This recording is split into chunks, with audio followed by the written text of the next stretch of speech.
Bismillahirrahmanirrahim. Qala al-musannif rahimallahu wa nafa'ana wa bi 'ulumihi fid dharain amin.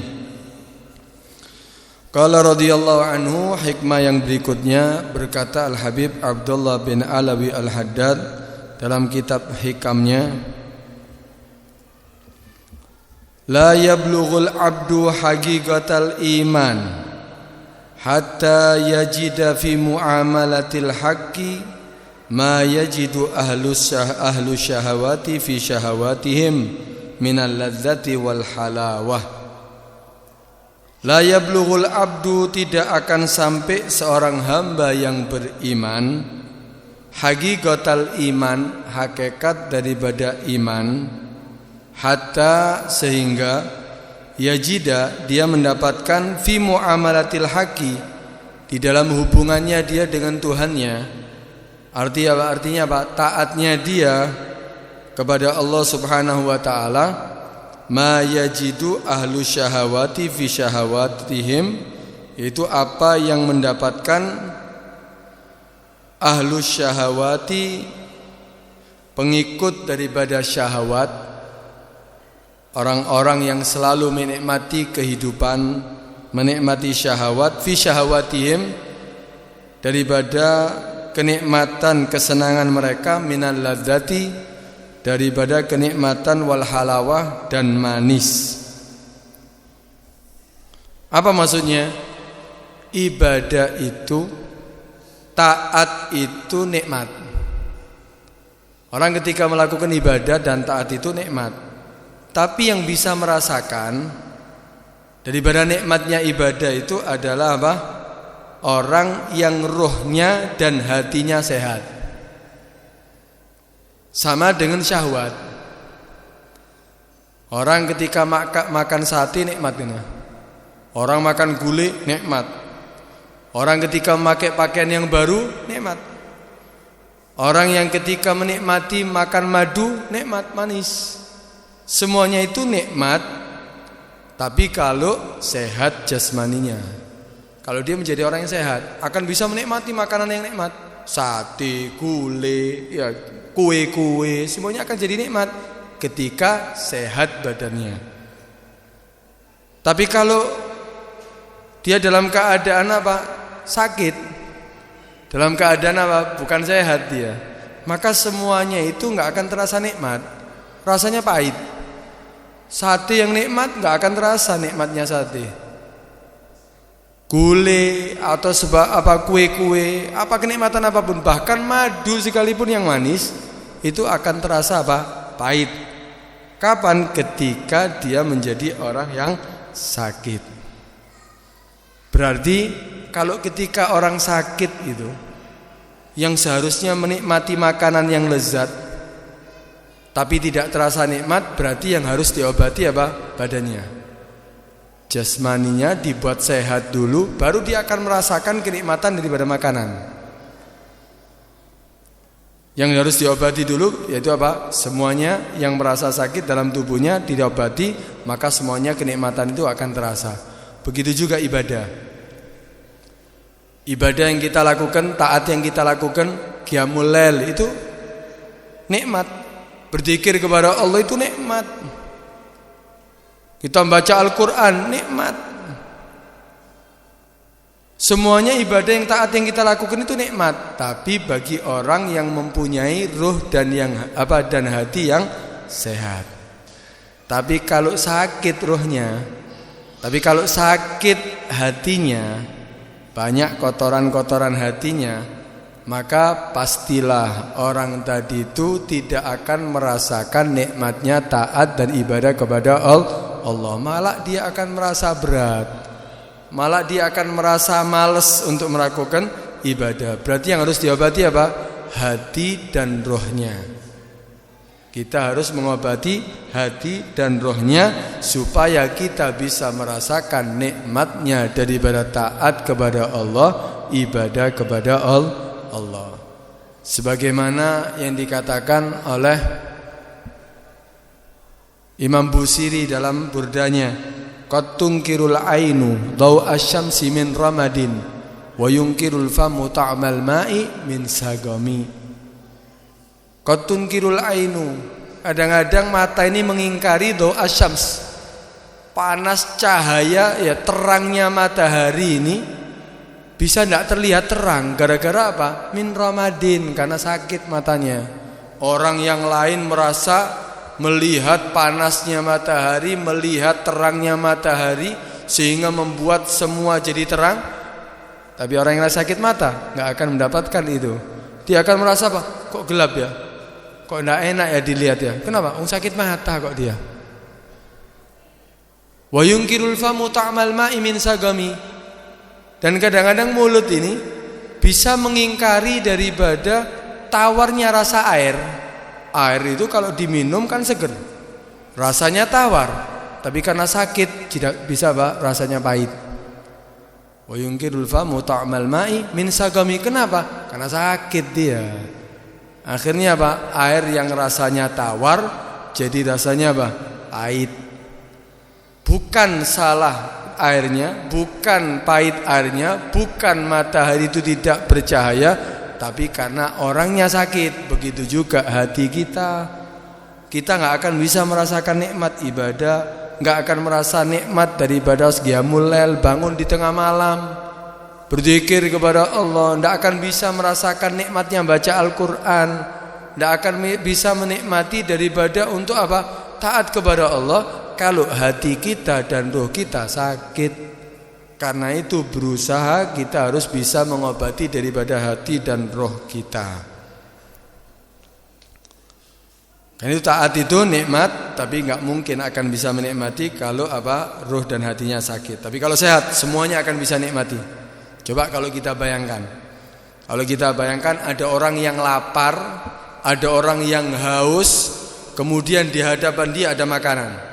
Di hadapan dia ada minuman. Ada makanan, ada minuman yang nikmat lagi. Kira-kira orang yang lapar dan haus itu apa yang dia lakukan? Waduh, dia akan merasa nikmat dalam makannya. Kenapa? Ya karena lapar dia. Kadang-kadang makanan yang biasa aja jadi nikmat. Sambal tempe ayo sego panas wis nikmat kalau lapar. Minuman ya walaupun bukan minuman yang berwarna sekalipun, bukan daripada jus atau yang lainnya, air putih aja jadi nikmat kalau haus. Apalagi ada kenikmatan makanan, berbagai macam makanan, berbagai macam minuman dalam keadaan lapar dan haus. Waduh, pasti dia akan merasa nikmat dan akan lahap dalam makan dan minumnya. Begitu juga orang yang hatinya bersih, rohnya sehat, maka dia akan merasa apa? Haus dalam taat kepada Allah Subhanahu wa taala. Dia akan merasa nikmat dalam melakukan ibadah kepada Allah. Waduh, sholat ya, sampai rokaatnya banyak, tetap tidak merasa capek orang seperti ini. Berzikir kepada Allah sampai ribuan kali tidak merasa capek. Baca Al-Quran kadang-kadang ya sampai berjus-jus tidak merasa capek. Bahkan kadang-kadang satu kali hataman Al-Quran ada dalam satu hari. Merasa nikmat. Kadang kita merasa ya Allah, tidak capek tak itu orang. Dia merasa apa? Heran ketika melihat orang yang menikmati dalam beribadah sampai panjang waktunya, sampai dalam keadaan kurang tidur mungkin dalam qiyamul lailnya, tapi dia pasti merasakan nikmat. Mungkin kita merasa heran. Kenapa? Karena hatinya orang tadi itu bersih, ruhnya sehat, sehingga dia menikmati. Sebagaimana kita menikmati dalam syahwat kita. Kalau kita lihat televisi berjam-jam, kita kuat kok. Kita sepak bola kita ya. Kadang-kadang bola dikejar berapa orang itu? Ya, 20 orang yang ngejar bola tadi. Satu bola dikejar banyak orang, ya, jatuh bangun dia. Kemudian dia harus lari berjam-jam untuk mengejar bola sampai gol. Waduh, ketika gol bahagianya. Perlu kalau salto ya. Kalau perlu dia harus apa? Telosorannya. Kadang-kadang sakit tapi tidak terasa sakit. Kenapa? Karena dia merasakan kenikmatan dalam melakukannya tadi itu. Dia merasakan kenikmatan dalam melakukannya tadi itu. Ini juga sama. Orang yang menikmati ibadah juga sama, hadirin. Mereka itu menikmati ibadah sebagaimana kita dalam lupa kita menikmati lupa kita. Karena itu apa yang harus kita lakukan supaya kita bisa merasakan nikmat yang mereka rasakan daripada ibadah, nikmatnya ibadah? Ya karena apa? Hati kita masih sakit, karena itu kita harus obati. Karena itu apa? Kita harus merasa hati kita ini sakit, harus kita obati ruh dan hati kita. Karena itu Nabi Muhammad kalau kita lihat, ya, panutan kita ini Nabi Muhammad SAW. Nabi Muhammad ini dikatakan sholat sampai kakinya bengkak. Sholat sampai kakinya bengkak. Ya, kita bal-balan sampai bengkak kaki kita. Sepak bola sampai bengkak kaki kita. Kalau Nabi ini sholat sampai kakinya bengkak. Ada yang mengatakan ya kakinya bengkak karena apa? Mintulil qiyam. Karena lamanya berdiri Nabi SAW dalam keadaan sholat. Ada yang mengatakan min nuzulil waridat, karena turunnya waridat, pemberian-pemberian dari Allah Subhanahu wa taala. Dapat ilmu, dapat cahaya, dapat pemberian daripada Allah Subhanahu wa taala, sehingga apa? Kaki ini menopang daripada pemberian Allah sehingga sampai bengkak. Ala kulli hal Nabi menikmati dalam ibadahnya. Karena itu apa? Karena Nabi apa? Tentunya hati Nabi bersih, rohnya sehat, sehingga pada dalam ibadah merasa nikmat. Kadang-kadang jasmani yang tidak kuat tapi tetap semangat. Kita lihat kadang-kadang ada orang yang sudah tua sih berangkat yang masjid. Kadang-kadang berjalannya cuma setapak-setapak, tapi tetap berangkat yang masjid. Kadang-kadang kita sudah lihat orang tua masih baca Al-Quran. Kadang-kadang motor ini tidak iso tapi berusaha sampai dicedekno Al-Quran. Kadang-kadang masih qiyamul lail. Kadang-kadang ada orang masih tetap hadir majelis walaupun tua, tetap berusaha untuk hadir majelis. Kenapa? Karena hatinya sehat, hatinya bersih, rohnya juga sehat. Sehingga apa? Dia menikmati dalam ibadah tadi itu. Karena itu Nabi mengatakan dalam apa? Hadisnya Nabi SAW bersabda, "Hubbiba min dunyakum, hubbiba ilayya min dunyakum salas." Dicintakan kepadaku daripada dunia kamu itu 3 hal. Ya, ada 3 hal yang dicintakan kepadaku daripada dunia kamu, ada 3 hal. Yang pertama an-nisa, perempuan. Yang kedua atib, wangi-wangian. Yang ketiga wajuilat qurratu aini fis shalah, dan dijadikan pengening mataku di dalam salat. Hati-hati, kadang ada orang mengatakan berarti Nabi itu cinta dunia. Berarti Nabi itu cinta dunia, dicintakan kepada aku dunia kamu. Berarti Nabi itu juga cinta dunia. Hati-hati ya, hasya wa kalla, enggak mungkin Nabi cinta dunia. Kalau Nabi mau dunia ya semuanya akan jadikan emas bisa. Gunung-gunung itu pernah dia sodorkan kepada Nabi untuk dijadikan emas, Nabi tidak mau kok. Nabi enggak cinta dunia. Tapi kalau kita lihat bahasanya tadi itu apa? Hubbiba ilayya min dunyakum. Nabi tidak mengatakan apa? Hubbiba ilayya min dunyaya. Dicintakan kepada aku daripada dunia kamu. Bukan Nabi mengatakan duniaku. Itu dunia kamu, kamu yang merasakan nikmatnya dunia. Tapi kalau Nabi enggak, bukan mengatakan min dunia min dunyaya, tapi apa? Min dunyakum. Artinya apa? Min nadharikum dunia. Karena kamu memandang itu adalah dunia yang nikmat. Kalau Nabi enggak. Adapun dalam apa? Nadharin Nabi SAW itu bukan dunia. Tapi Nabi SAW apa? Contoh, dicintakan kepada aku daripada dunia kamu perempuan. Kalau kita kawin menikmati perempuan ya sebagai dunia, syahwat kita.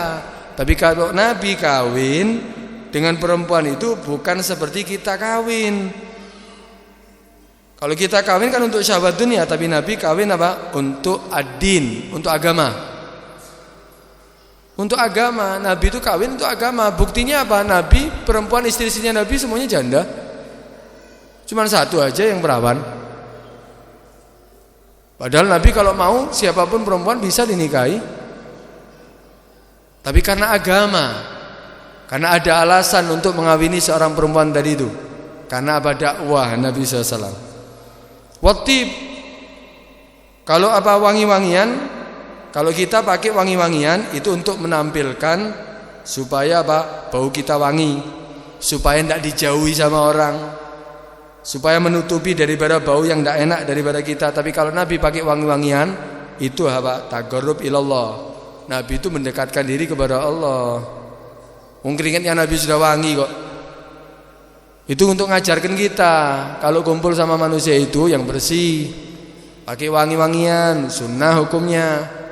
Tapi kalau Nabi bukan untuk apa? Bukan untuk menikmati daripada dunia pakai minyak wangi. Kenapa? Keringatnya Nabi sudah wangi kok. Buktinya apa? Tulisan hadis tadi, waju'ilat qurratu aini fi shalah. Nah, ini yang menjadi penghening mata Nabi. Ini yang menjadi kebahagiaan Nabi, dijadikan penghening mataku di dalam sholat. Nabi ketika sholat baru itu kebahagiaan bagi Nabi. Tapi yang dua tadi itu min dunyakum, daripada dunia kamu. Karena itu apa? Yang menjadi kebahagiaan Nabi, kesenangan Nabi, yaitu apa? Ketika Nabi sholat. Kalau kita kan enggak. Yang membuat kita bahagia itu kalau kita apa? Tamasya. Kita melihat pemandangan yang indah, kita duduk dengan perempuan istri kita apa menikmati makanan, menikmati minuman. Kalau Nabi enggak, yang dijadikan penghening mata Nabi SAW apa? Ketika apa Nabi dalam keadaan sholat. Sholat baca Al-Quran, diceritakan tentang surga. Nabi sudah melihat seperti seakan-akan masuk surga. Udah tamasya Nabi. Dengan membaca Al-Quran itu dia sudah cerita surga seakan-akan masuk surga. Cerita tentang angkasa seperti Nabi sudah di angkasa. Kenapa? Karena semua itu bagi Nabi SAW tidak ada hijab, kelihatan semuanya. Karena itu Nabi merasa nikmat ketika ibadah. Itu yang apa dilakukan Nabi SAW. Dia merasa nikmat ketika ibadah. Juga para sahabat, orang-orang soleh juga merasakan itu nikmatnya ibadah. Bahkan di antara mereka itu diceritakan sampai baca Al-Quran itu merasakan manis seperti saat dia apa? Minum madu. Saat merasakan madu, manisnya madu, ketika baca Al-Quran, per hurufnya itu terasa seperti madu yang dia nikmati. Sebagian mereka sampai tidak mau baca di waktu Ramadan, takut batal puasanya di siang hari. Siang hari ketika apa? Ketika apa? Dia dalam keadaan puasa bulan Ramadan, dia tidak mau baca Al-Quran di siang hari. Kenapa? Takut batal puasanya. Kenapa? Seperti seakan-akan menikmati madu. Nikmat baca Al-Quran. Kalau kita kan pahit kabeh kan, ceket kabeh mulut ya. Mereka merasakan nikmatnya itu ibadah. Karena itu, kenapa semuanya itu bisa dia nikmati? Kenapa mereka bisa menikmati? Nih, hati dan rohnya apa? Sehat dan bersih. Karena itu enggak mungkin kita akan bisa merasakan nikmat ibadah sebagaimana yang mereka nikmati kecuali roh kita sehat, hati kita bersih, hati kita sehat. Enggak ada kedengkian terhadap orang, enggak ada hasud terhadap orang, enggak ada dendam terhadap orang, enggak ada apapun sifat daripada kejelekan hati. Hatinya bersih, berusaha dibersihkan sampai apa? Semuanya terasa adalah orang-orang yang baik, husnudzon kepada semua orang, apalagi kepada Tuhannya. Maka hatinya bersih, sehat rohnya, dia akan merasakan nikmatnya daripada ibadah. Karena itu kita berusaha untuk membersihkan daripada hati kita. Ini contoh-contoh di antara sahabat Nabi SAW. Ada seorang sahabat yang bernama Abbad bin Bishr. Abbad bin Bishr dan Ammar bin Yasir. Ini dua sahabat Nabi ini ketika saat pulang daripada perang Dhatur Riqa, ketika saat pulang daripada peperangan Dhatur Riqa, dua sahabat Nabi ini menjaga Nabi. Ketika berhenti istirahat, mereka menjaga Nabi. Seorang sahabat yang bernama Ammar bin Yasir tadi apa? Ittaja. Dia tidur-tiduran. Yang Abbad bin Bishr salat. Dua-duanya menjaga Nabi. Nah, orang musyrik ini, orang-orang kafir ini berusaha mengetahui di mana Nabi. Berusaha untuk mencelakai Nabi SAW. Mereka sembunyi-sembunyi. Sampai akhirnya terlihat dua orang tadi itu yang menjaga Nabi. Nabi enggak kelihatan, tapi dua orang itu yang terlihat. Yang satu tidur-tiduran, Abbad bin Bishr, dia dalam keadaan apa? Dalam keadaan salat. Akhirnya apa? Dipanah itu Abbad bin Bishr. Dipanah, kemudian kena daripada apa? Kakinya. Dipanah sampai kena kakinya. Itu panah yang dilepaskan oleh orang musyrik tadi sampai 3 kali panah. Sampai 3 kali kena badannya semuanya. Ketika kena seperti itu, akhirnya udah lari orang musyrik tadi. Terlihat Abbad bin Bishr tadi apa? Dalam keadaan sholat, dipanah 3 kali tidak terasa, tetap sholat. Tetap sholat sampai akhirnya diambil itu panah, dipatah itu panah, dilepas daripada kakinya, daripada tubuhnya Abbad bin Bishr sampai selesai semuanya. Kemudian apa? Darahnya mengalir. Setelah dilepaskan darah keluar, darah mengalir. Tapi ini Abbad bin Bishr tidak memutus sholatnya, tetap sholat sampai selesai daripada sholat. Baru dia merasakan sakitnya daripada luka yang dia terima daripada panah daripada orang musyrik tadi. Ketika sholat enggak, kamu enggak merasa dari sakitnya daripada panah tadi? Enggak, aku menikmati sholatku ya Allah, nikmat daripada sholatku. Ini panah 3 tadi menancap enggak terasa sama sekali. Sampai dilepas, sampai keluar darahnya seperti itu, enggak merasa sakit. Kenapa? Ini orang-orang yang merasakan nikmat daripada ibadah kepada Allah Subhanahu wa taala. Juga Ali Zainal Abidin, Sayyidina Ali Zainal Abidin Ibnul Husain, ya, Ibnu Fatimah, ya, Ibnu Fatimah Ibn Ali bin Abi Thalib, ya, Ibnu Fatimah bintun Nabi SAW. Ini cucunya Nabi yang bernama Sayyidina Ali Zainal Abidin. Dikatakan Zainal Abidin, penghiasnya orang-orang yang ahli ibadah. Ahli ibadah nih Sayyidina Ali Zainal Abidin. Satu saat diceritakan Sayyidina Ali Zainal Abidin sholat dalam rumahnya. Ketika sholat di dalam rumahnya, tahu-tahu rumahnya terbakar. Dia di tengah rumah, terbakar semua isi rumahnya ini, hangus semuanya. Waduh, orang-orang tetangga-tetangganya tahu bahwa Sayyidina Ali di dalam rumah, jerit-jerit semuanya. Yang mendekat ada yang berani. Kenapa? Api begitu hebat. Sampai menjerit-jerit, wahai cucu Nabi selamatkan dirimu, wahai cucu Nabi selamatkan dirimu. Berusaha untuk mematikan, sampai hangus semua rumahnya. Setelah api sudah mati, sudah padam, baru mereka masuk. Ternyata masuk didapatkan Sayyidina Ali Zainal Abidin dalam keadaan sujud, sudah di akhir sholatnya. Kemudian setelah salam, bingung Sayyidina Ali, salam, loh ini kenapa rumahku kok hangus semuanya? Ini yang di luar kebingungan, nggak ada yang berani mendekat. Sayyidina Ali yang ada di dalam rumahnya tidak merasakan sedikit pun daripada panas, daripada api yang membakar rumahnya. Sedangkan dia di tengah-tengah rumah. Akhirnya diceritakan, kamu tadi itu wahai cucu Nabi, wahai Sayyidina Ali, ini rumah kamu terbakar hebat, kita nggak ada yang bisa mendekat. Kamu tidak merasa panasnya daripada api? Enggak. Apa yang kamu rasakan? Enggak, aku tadi membaca ayat Al-Quran tentang api neraka. Cerita tentang api neraka, aku merasakan api neraka yang tentang api neraka tadi seakan-akan aku merasakan panasnya api neraka. Karena itu api yang ada di dunia nggak terasa. Wah, hebat mereka saat seperti itu ya. Menikmati dalam ibadah nggak terasa.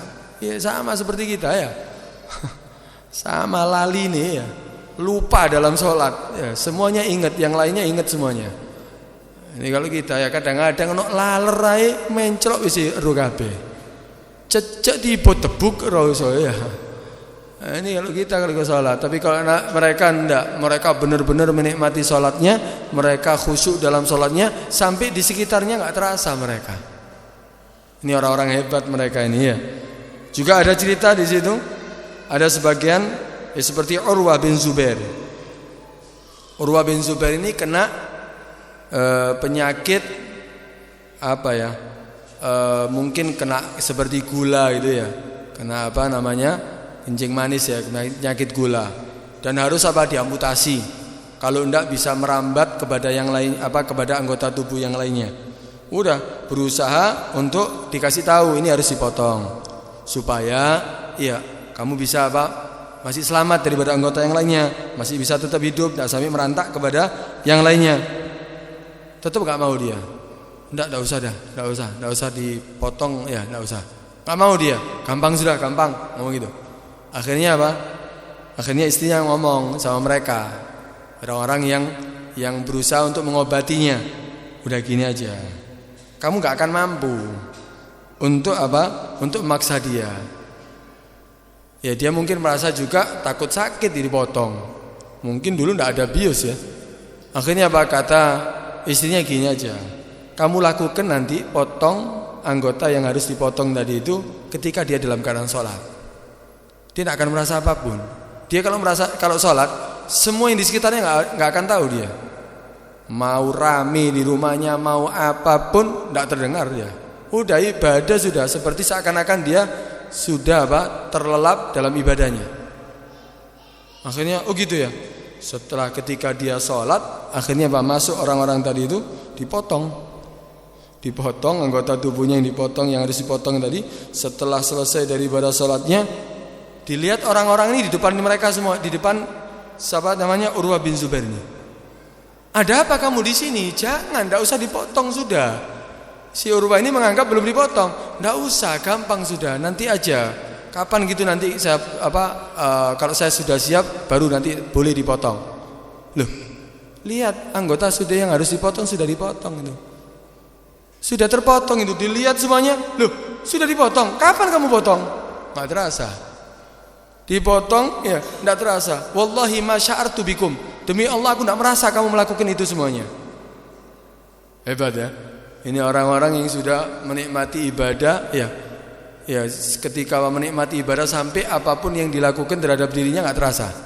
Saking nikmatnya dalam ibadah kepada Allah Subhanahu wa taala. Karena itu kita sekarang koreksi.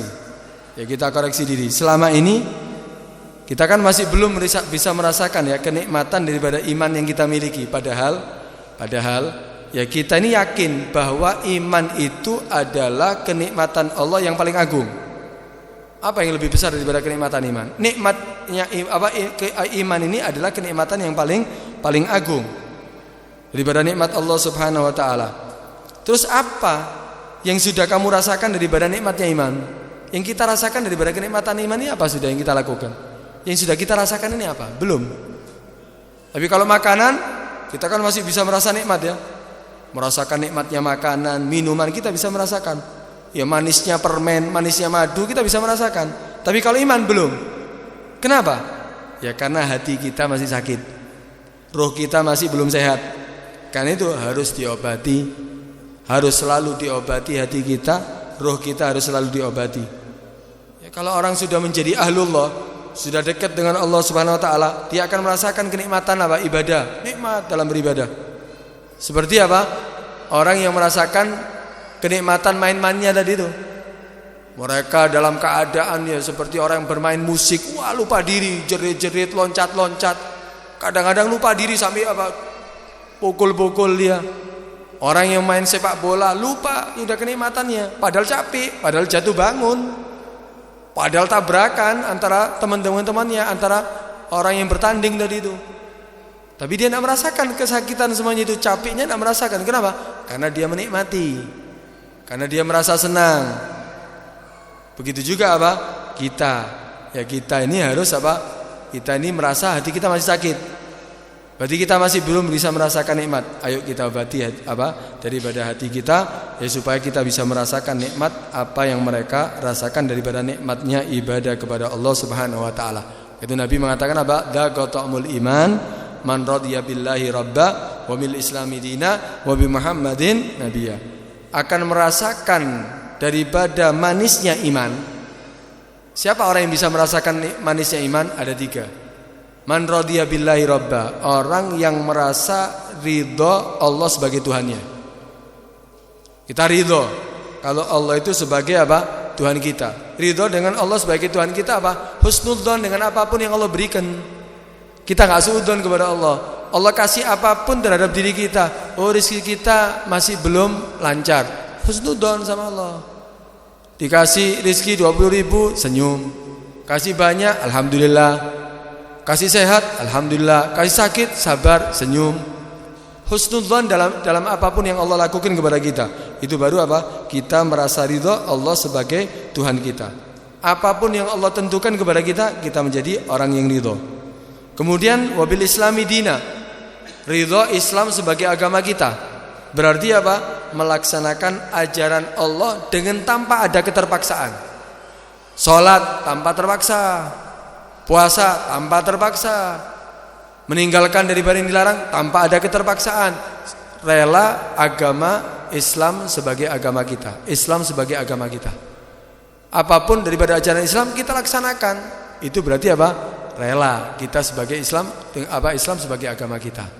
Kemudian yang ketiga, Wabi Muhammadin Nabiyya, Nabi Muhammad kita ridho ya dengan akan merasakan nikmatnya iman kalau kita ridho Nabi Muhammad sebagai nabi kita. Artinya apa? Ajaran yang dibawa oleh Nabi Muhammad SAW semuanya kita terima. Gak usah dipikir.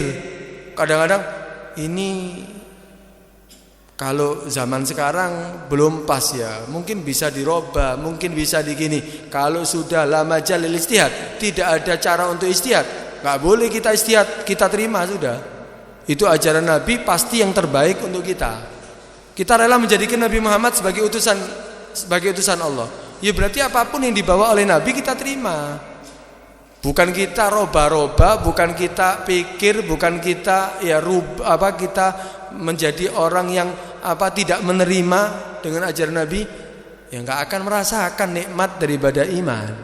Tapi kalau tiga hal ini kita lakukan, baru kita akan merasakan nikmatnya iman. Karena itu ya tadi dikatakan bahwa orang seorang hamba tidak akan sampai kepada hakikat daripada iman, sehingga dia mendapatkan di dalam taat kepada Allah apa yang didapatkan oleh orang-orang yang ahlu syahwat, orang-orang yang pengikut daripada syahwat, di dalam lupanya mereka, di dalam kesenangan mereka, di dalam menikmati daripada kenikmatan dunia.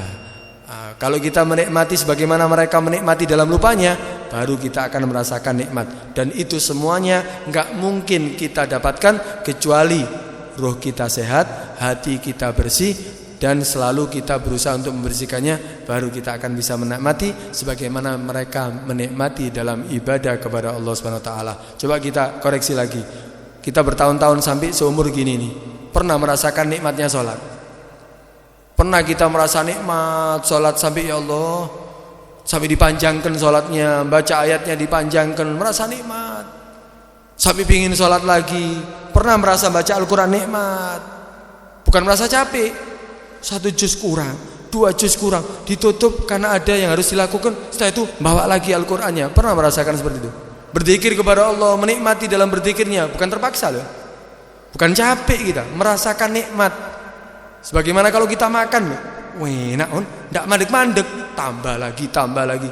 Seperti kita menikmati daripada acara televisi, ono film, cepetin terek, coba terus. Sebagaimana kita menikmati, ya seperti itu. Ya, pernah kita menikmati ibadah seperti dalam lupanya kita seperti itu. Karena itu kita berusaha.